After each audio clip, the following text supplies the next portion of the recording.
o sea, ni siquiera ustedes habían nacido cuando se publicó, pero es el artículo clave que nos da una revisión. El tema de flujo génico, ¿ok?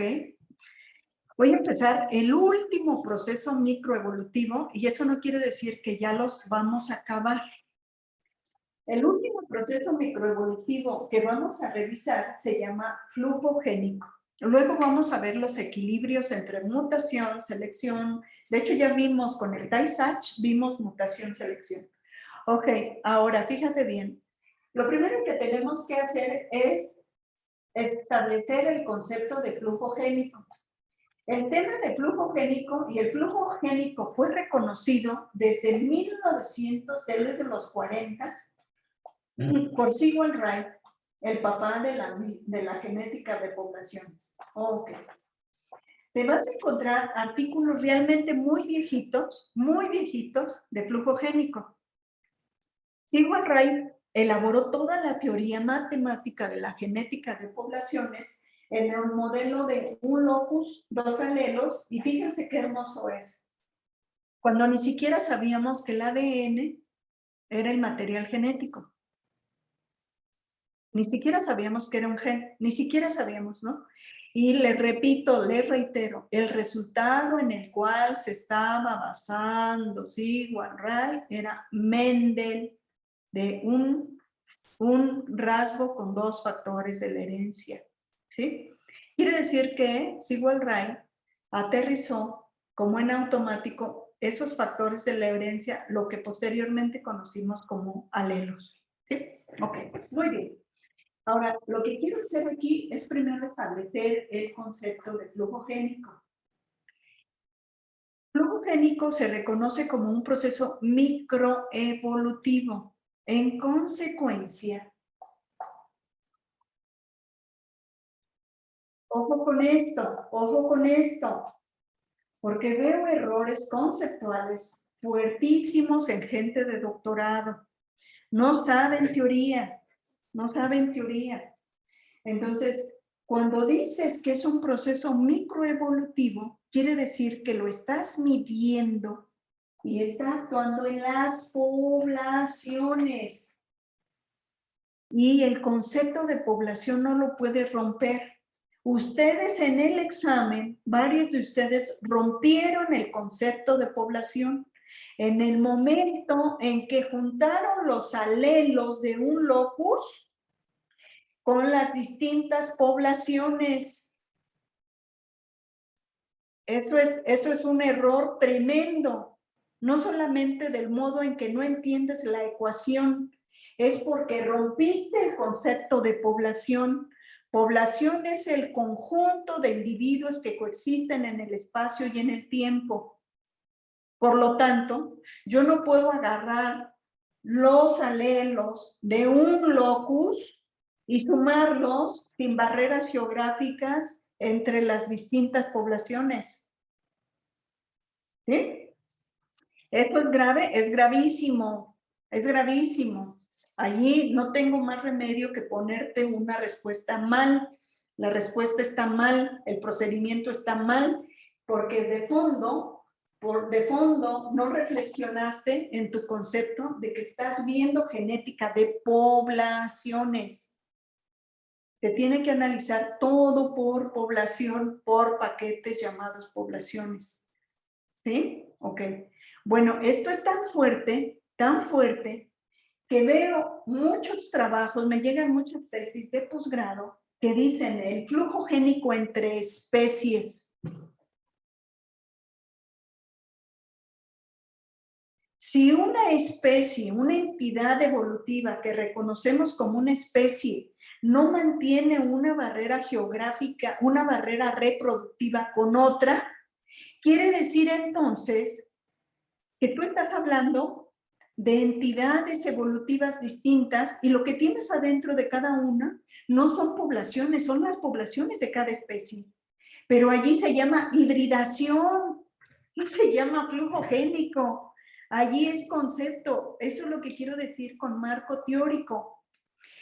Es un proceso microevolutivo, por lo tanto, si tú estás viendo que hay intercambio de genes de gametos, de alelos, entre individuos de distintas especies, no es flujo génico. Ese es otro nivel, ese es otro proceso. Ese proceso se llama hibridación. Nosotros estamos en este paquete, ¿sí? Entonces, ojo con eso. Ahora, por flujo génico, Sigwall Ray dice número de migrantes, y aquí es muy necesario que tú entiendas que Sigwall Ray no se refiere a los individuos que se mueven entre las poblaciones nada más, sino a los individuos que se mueven entre las poblaciones y que dejan descendencia.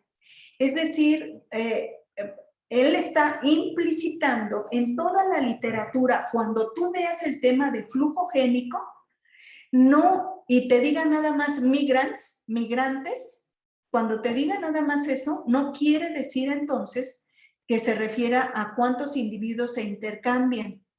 Eso tú lo puedes estudiar desde la ecología, por ejemplo, con una técnica de radiotelemetría. ¿Sí? Entonces, número de migrantes en el tema de genética de poblaciones es equivalente a decir los que dejan descendencia, ¿sí? Ok. Ahora, si lees este artículo, y se los voy a poner en el Classroom, y solamente para que tú lo tengas de referencia, es una de las revisiones más bonitas de flujo génico. Entonces, lo primero que hay que hacer es entender que el flujo génico es un proceso microevolutivo, y eso me estoy implicitando ya sin decirlo, que el intercambio de migrantes que dejan descendencia es entre las poblaciones de una especie. ¿Sí? Ahora, fíjate bien, a partir de vamos a tratar de establecer, y dice en el artículo que flujo génico lo podemos definir como el número de gametos o de alelos que se intercambian y entre poblaciones por tiempo generacional. Por tiempo generacional. Fíjate bien la definición de flujo génico formal. Entonces, en la última revisión que hace Slatkin, ya no le dice a ese movimiento, ya no se refiere como migrante, como tal, como lo hizo Sigwall Ray. Lo que sí se entiende que hacía Sigwall Ray es que eran individuos, unidades que se movían, las que llevaban los gametos y que se movían y dejaban descendencia en la otra población. Si el flujo génico no deja, si los migrantes no dejan descendencia en la otra población o allí mismo en esa población, no tiene sentido desde el punto de vista de proceso microevolutivo flujogénico. ¿Sí me expliqué? Ahora fíjate bien el nivel que abarca flujogénico. Tanto Sigwall Ray como Slatkin, y se mantiene todavía en la literatura, se mantiene que no puedes excluir de tu definición la precisión en y entre las poblaciones. Es decir, no, el término de flujo génico no excluye que adentro de una misma población se estén intercambiando, que el flujo génico sea la fuerza microevolutiva que está dirigiendo las frecuencias alélicas en esta población. ¿Sí queda claro? El término técnico en inglés para en poblaciones es within. Por eso vas a ver que todos los artículos dicen, el flujo génico fue medido within y among. Entonces es within. Within es adentro de la población o en la población, y el among quiere decir entre. Ok, ¿qué quiere decir eso? Que Flujo génico, por definición, sí contempla el intercambio de alelos en la misma población. Sí la contempla. Ok, perfecto. Ahora bien.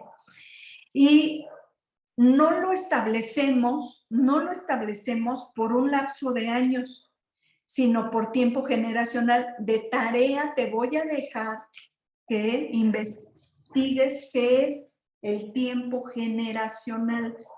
¿Qué es el tiempo generacional? Y si puedes, agrégale, no para el miércoles necesariamente, pero es una cosa muy sencilla para que no pongas pretexto de que te dejo tarea y aparte vas a estudiar para el examen y por eso sacaste 0, ¿no? Para tu especie, para tu sistema biológico que estás trabajando. Trata de saber el tiempo generacional. ¿Qué es el tiempo generacional? Y como ejemplo, pones el de tú. Y si no tienes sistema biológico, no pasa nada. Para alguna especie que a ti te encante o para la que hayas visto que ya está encontrado. Ok, acabo de definir a flujo génico y fíjate bien, en genética de poblaciones medimos el flujo génico por los famosos métodos que se llaman indirectos. Ok, entonces el flujo génico está denotado desde y se mantiene en honor a Sigual-Ray como NM y otra vez, desde siempre migrant quiere decir el que se movió y que dejó descendencia. No es nada más que se movió porque fue a visitar a la tía o a los primos, ¿no? Y se regresó. Migró, dejó descendencia y otro punto aparte es si el migrante se quedó allí o si se regresó. Esa es otra historia aparte. ¿Sí? Esos son ya las particulares de las distintas cosas que tenemos en genética de población. Métodos directos contra métodos directos. Ok. En genética de poblaciones nosotros solemos medir el flujo génico por métodos indirectos. ¿Qué quiere decir eso? A partir de marcadores moleculares. Ok. O sea, como lo hemos estado haciendo para saber la FST, la todo. Entonces, ¿por qué es esta necesidad de precisión? A partir de marcadores moleculares. Porque están los métodos directos que también se conoce como los métodos ecológicos. Son esos métodos ecológicos y la gran diferencia, ¿cuál es? Que fíjate, nosotros en genética de poblaciones sí le demandamos al concepto, al proceso microevolutivo, que dejen descendencia. Los métodos ecológicos, en senso estricto, no necesariamente miden que dejen descendencia. Allí sí, en métodos ecológicos, muchas veces es nada más que se quieren contabilizar o cuantificar el movimiento de individuos, por ejemplo, migraciones estacionales, por ejemplo, migraciones altitudinales,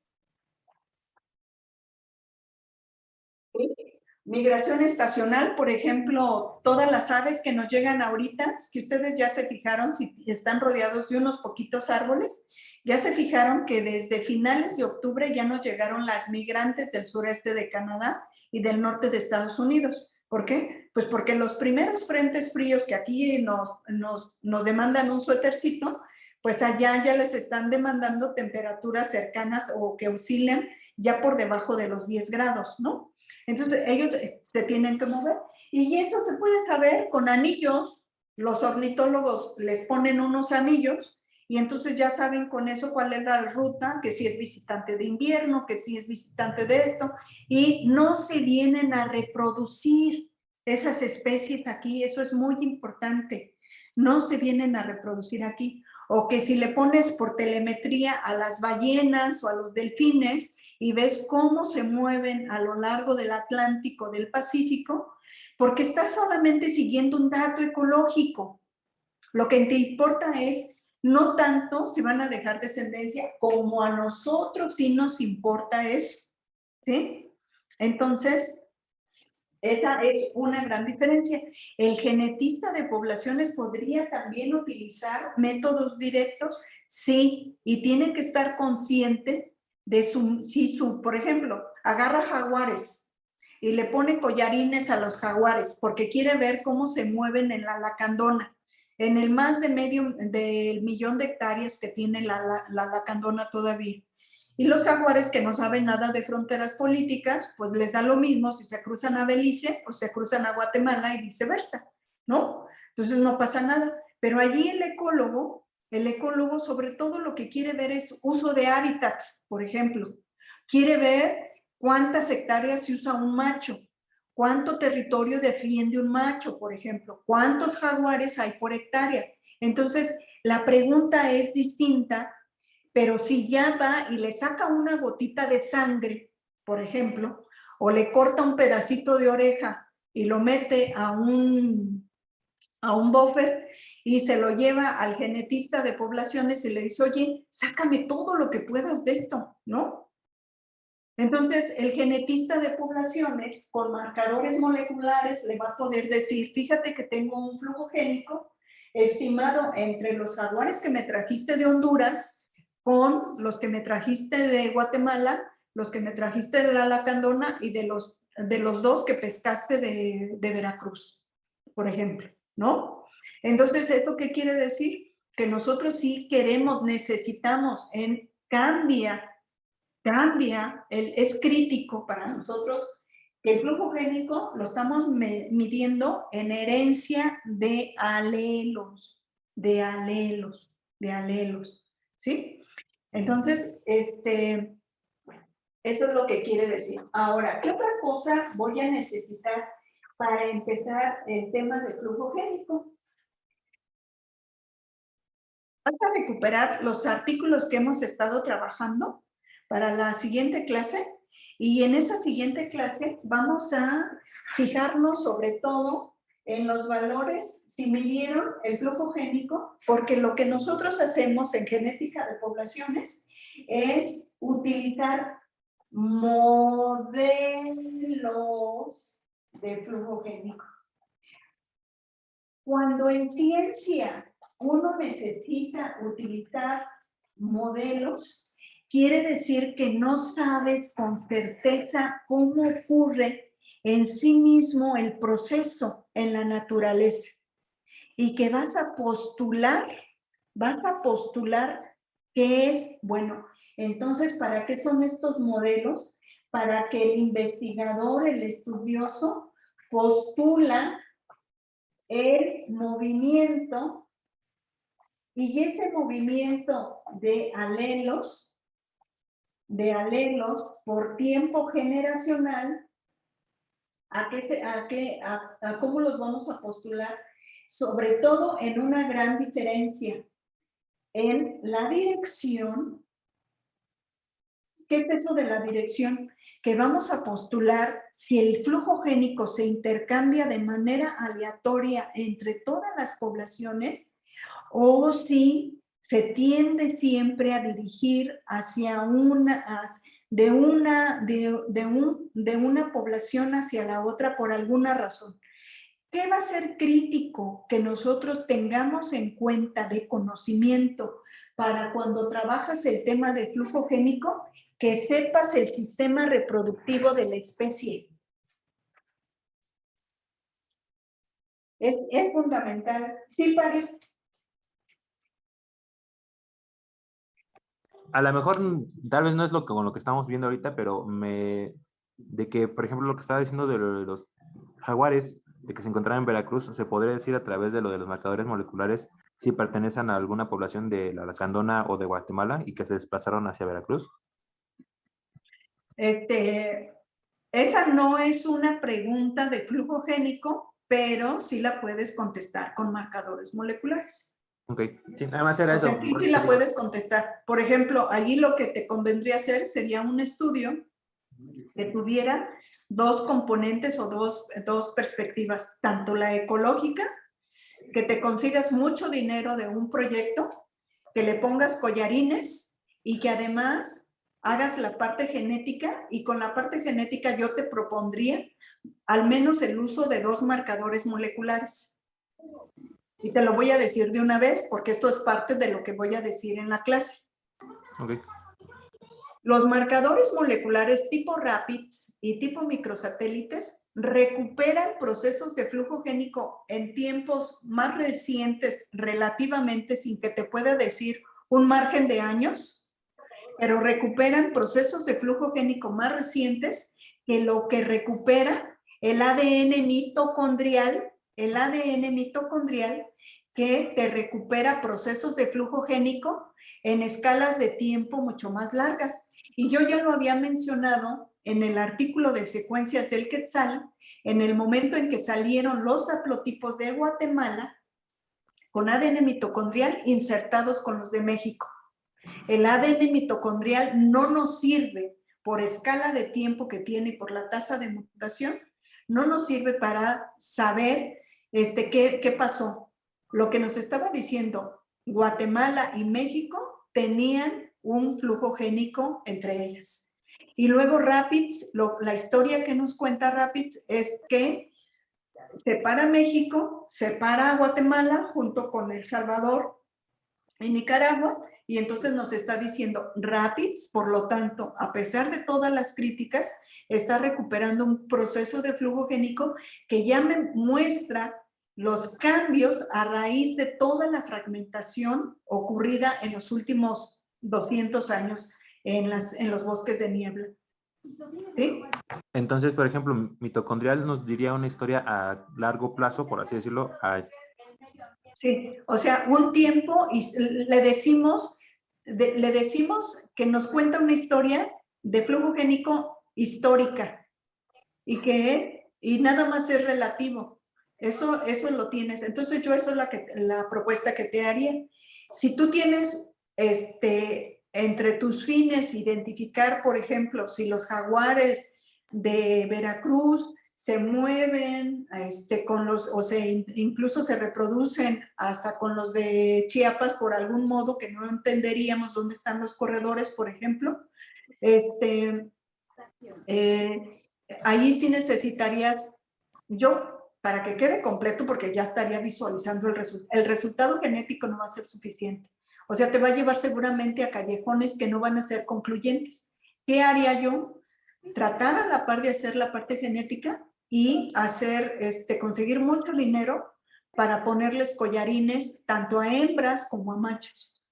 Tanto a hembras como a machos, porque a veces el movimiento, el ADN mitocondrial nos cuenta una historia de migración materna, pero a lo mejor los que se mueven son los machos. ¿Sí?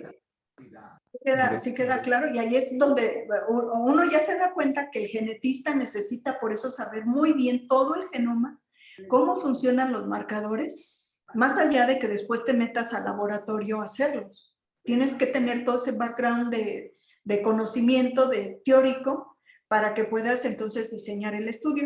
Y yo haría eso. A la par, me buscaría muchos colaboradores de distintos lugares, porque un solo grupo de trabajo, moverse en escala geográfica tan grande, puede ser complicado.